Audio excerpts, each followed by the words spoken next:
Hello दोस्तों, स्वागत है आप सबका हमारे चैनल पर। मैं अभी 20 साल की हूँ, मेरा नाम पूजा है। मैं एक घर में नौकरानी का काम करती हूँ। एक दिन मैंने ऐसी चीज़ देखी जो किसी बेगैर शादीशुदा लड़की को नहीं देखनी चाहिए थी। मैं बाथरूम का दरवाज़ा खोला तो मेरी नज़रों के सामने मालिक ऐसी हाल में ऐसी चीज़ को मैंने देख लिया जो पहले कभी सपनों में भी नहीं देखा था।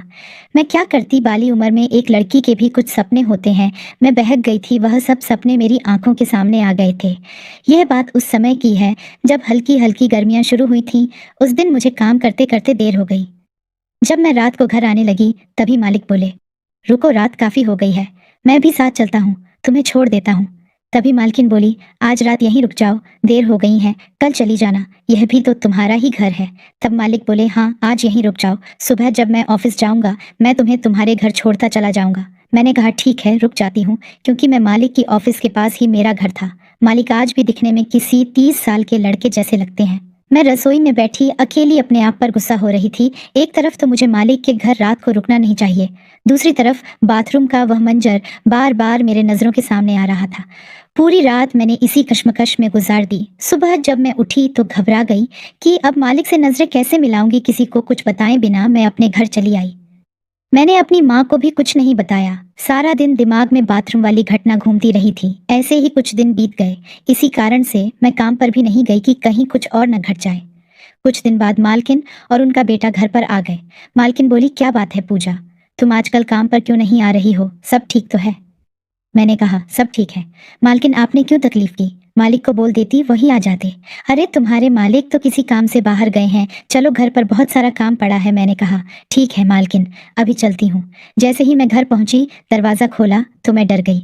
मालिक तो अंदर ही बैठे थे। मैं शर्म के मारे गर्दन झुकाए मालकिन के पास ही खड़ी रही। मैं अच्छी तरह से समझ रही थी कि मालिक वापस क्यों आए हैं। उनके दिमाग में कुछ भी चल रहा है, वो मैं जान सकी हूँ। तभी मालकिन बोली, तुम तो रात को लेट आने वाले थे। मालिक बोले, आज मीटिंग कैंसिल हो गई, कुछ और काम नहीं था तो घर ही चला आया। पूजा, पहले चाय पिला दो, बाकी का काम बाद में करना। मालकिन ने कहा, मैं ही बनाती हूँ। मालकिन और मैं किचन में जाने लगी। तभी मालिक बोले, चलो मैं भी तुम लोगों की मदद कर देता हूँ। मैं समझ गई मालिक मेरे नजदीक आने का सिर्फ बहाने ढूंढ रहे हैं। मैं चाय बनाने लगी। मालिक मुझे घूर घूर कर देख रहे थे। मुझे डर लगने लगा था, क्योंकि मेरी अभी तक शादी नहीं हुई थी। मालिक मुझे इस तरह से देख रहे हैं कि जैसे अभी मुझे कच्चा खा जाएंगे। मैं चाय लेकर जाने लगी। तभी मालिक बोले, चाय मुझे दो, मैं लेकर जाता हूँ। मालिक चाय लेकर चले गए। मैंने घर का सारा काम फटाफट पूरा किया और जैसे ही बाहर जाने लगी, अचानक से मालिक सामने आ गए। मैं उनसे टकराने वाली ही थी, पर बच गई। जाते जाते रास्ते में मुझे मालिक का बेटा मिल गया, जो अपनी गर्लफ्रेंड से मिलकर आ रहा था। वह बोला, क्या बात है दीदी, आज आप बहुत जल्दी जा रही हो? मैंने बहाना बनाते हुए कहा, माँ की तबीयत थोड़ी खराब है, इसीलिए थोड़ा जल्दी जा रही हूँ। अच्छा ये सब छोड़ो और ये बताओ कि आज तुमने अपनी गर्लफ्रेंड को क्या दिया गिफ्ट में? वह बोला, आज मैंने उसे एक ड्रेस गिफ्ट की, थोड़ा घूमे फिरे और फिर मैं उसे घर छोड़कर चला आया। उसे कुछ देर बातें करने के बाद मैं घर चली आई। फिर अचानक बैठे बैठे मेरा दिल जोर से धड़कने लगा। बाथरूम का वह मंजर मेरे नजरों के सामने बार बार आने लगा।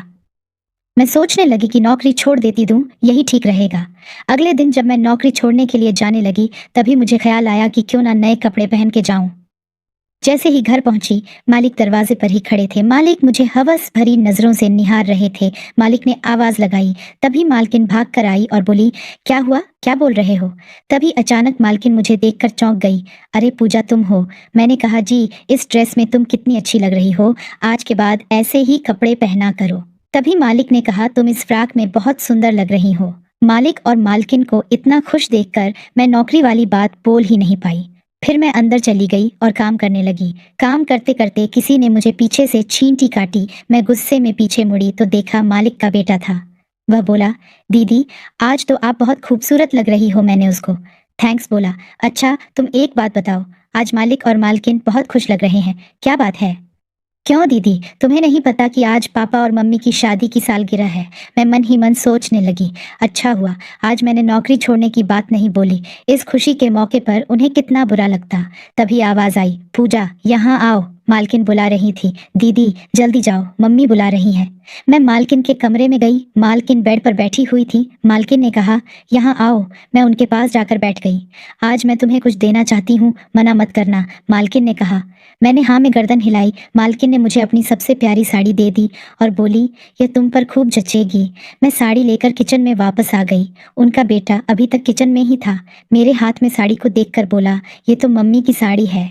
मैंने कहा, हाँ, उन्होंने अब ये मुझे दे दी है। वाह दीदी, ये तो आप पर मस्त लगेगी, आप मुझे पहन के दिखाओ ना प्लीज। दीदी अभी देखनी है कि मम्मी की साड़ी आप पर कैसी लगती है। मैं ड्राइंग रूम वाले बाथरूम में जाकर साड़ी पहन के आई। वह मुझे साड़ी में देखते ही बोला, दीदी आप तो बहुत ज्यादा खूबसूरत लग रही हो। मैंने शीशे में अपने आप को देखा। सच में मैं बहुत अच्छी लग रही थी। फिर मैं साड़ी पहन के ही घर का काम करती रही। शाम को जब घर आने का टाइम हुआ तभी उनका बेटा बोला, दीदी जरा चाय बना दो। मैं बोली, ठीक है, बनाकर लाती हूँ। ये कहकर वह अपने बेडरूम में चला गया। मैं किचन में चाय बनाने लगी, तभी मुझे पीछे से बाहों में किसी ने भर लिया। मुझे पता था ये उनका बेटा है, शायद फिर से मजाक कर रहा है। मैं उसके मजाक का बुरा नहीं मानती थी, लेकिन उसने मेरी गर्दन पर किस करने लगा। मैं चौंक कर जब पीछे मुड़ी तो मालिक थे। मैं घबरा गई और बोली, मालिक आप ये क्या कर रहे हैं पूजा? तुम मालकिन की साड़ी में क्या कर रही हो? ये साड़ी तो मालकिन ने मुझे पहनने के लिए दी है। मुझे नहीं पता था कि साड़ी में तुम हो। और अपना एक कान पकड़कर बोले, माफ करना मुझे। यह बोलकर वो रसोई से बाहर चले गए। मैं हैरान थी। पहली बार किसी मालिक को कान पकड़कर माफी मांगते हुए मैंने देखा था। फिर मैं चाय देकर अपने घर आ गई। रात को जब मेरी माँ सोने लगी तो मैं उनके पास ही लेट गई और माँ से पूछने लगी, माँ एक अच्छे आदमी की क्या पहचान होती है? माँ बोली, बेटी जो आदमी औरत से अपनी गलती की माफ़ी मांगे वह आदमी एकदम खरा सोना है। ये बात मेरे दिल पर जाकर लगी। मैं मालिक के ख्यालों में खोने लगी। एक औरत का कैसा पति होना चाहिए वह मालिक में नजर आने लगा था।